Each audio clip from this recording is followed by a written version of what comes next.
ब्रेकनंतर स्वागत। मिठी नदी उपसा कथित गैरव्यवहार प्रकरणी मुंबईमध्ये ईडीचं छापासत्र सुरू आहे आणि बॉलिवूड अभिनेता दिनो मोरियाच्या घरावरती ईडीने छापे टाकलेत।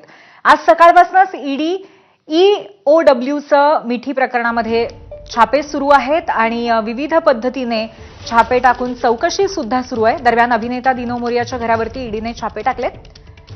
मिठी नदी उपसा कथित गैरव्यवहार प्रकरणी आज ईडी आणि ईओडब्ल्यूचं छापासत्र सुरू आहे।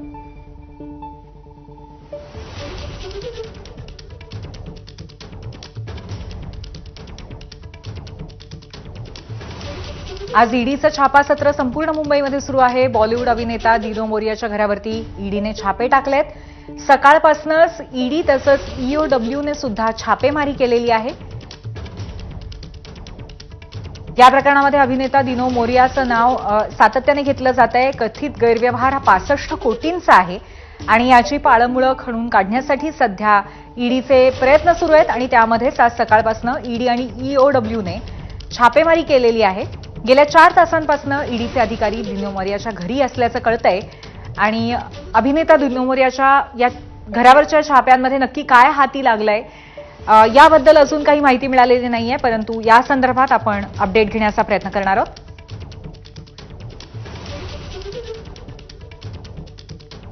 साधारणपणे गेल्या 4 तासांपासून ईडीचे अधिकारी हे दिनो मोरियाच्या घरी होते।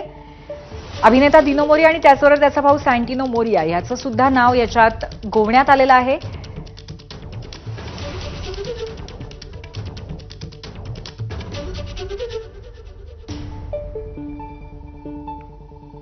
मिठी नदी गैरव्यवहार प्रकरणात आज ईडीकडनं मुंबईसह इतर ठिकाणी छापेमारी सुरू आहे। मुंबईतली 14 लोकेशन्स आहेत, तर केरळमधलं एक लोकेशन असल्याचं सांगितलं जात आहे।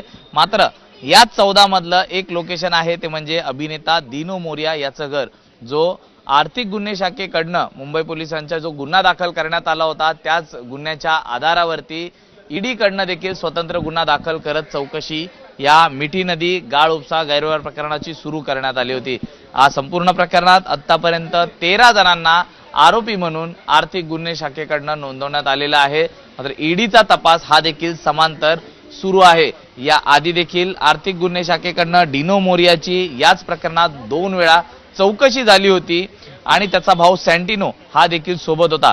महत्वाची बाब हीच आहे की या गैरव्यवहार प्रकरणातील जो मुख्य आरोपी आहे केतन कदम याच्या खात्यातनं जे पैसे आले होते हे दिनो मोरियाचा भाऊ सॅन्टिनोच्या खात्यात गेले होते आणि याचाच तपास हा आर्थिक गुन्हे शाखेकडनं केला जात आहे।